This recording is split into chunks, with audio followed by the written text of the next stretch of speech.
Channel 3 Eyewitness News reporter David McKay. Right. I'm hoping that... Oh, you still don't have your hat, David, but he's joining us live outside the emergency room at Hartford Hospital and telling us what doctors are seeing so far during the storm. Hopefully it's not too bad yet, David. Kara, I'm happy you're very motherly towards me, but I have been in and out of the car, keeping warm as one can be. As of yet, no storm-related injuries here at Hartford Hospital, but they are fully staffed. I'm joined right now by Dr. Robinson. We were talking a little bit earlier. It is chilly out. It is windy out. What are you guys dealing with right here at the hospital? Well, first of all, we have a full staff in. The staff at the hospital know how to deal with the storms, and they leave their houses early so they get in. We're fully staffed. Some of the clinics are closed, the outpatient clinics, but those doctors are also now at the hospital, so we're actually have better staffing today than we usually do, so we're set for the weather. Now, what are you guys normally dealing with when it comes to storm-related injuries? I mean, you were talking to me a little bit earlier about a story you had last week. Right. Well, the story you're referring to is the last storm. A person had gone off the road in their car. Their cell phone wasn't charged. They couldn't get a message out for an emergency, and it took them a long time to be found and get out of their car.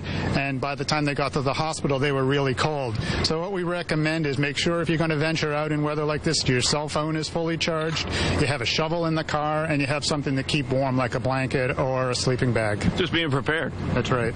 Pretty simple? Yes. So is there anything else you can kind of tell me about how people can stay prepared for something like this and what they should be doing afterwards? Snow blowers, clearing the sidewalks, what they should be doing there? Well, today and especially this weekend, I understand it's supposed to be very cold. If you're going to be outside, make sure you're fully dressed. A hat, something covering your face, a heavy jacket and a couple of layers on the top, warm pants, boots, and mittens are warmer than gloves. And if you're going to be outside working and maybe sweating, then the layer closest to your skin should be something synthetic that wicks away the moisture so you don't feel wet. Most important part is just stay off the road if you can.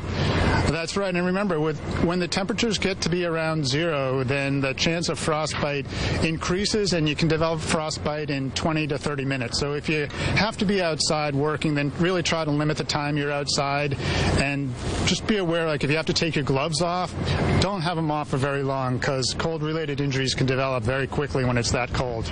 Doctor, it is cold out. I'm going to let you get back inside, get back to your job. Thank you very much for joining us out here in Blizzard Brody. I appreciate it. Yeah. You heard it from the doctor himself. If you can stay off the roads, do so. We've seen a couple of cars slipping and sliding around, so just avoid it if you can. Live in Hartford, David McKay, Channel 3 Eyewitness News. All right, David.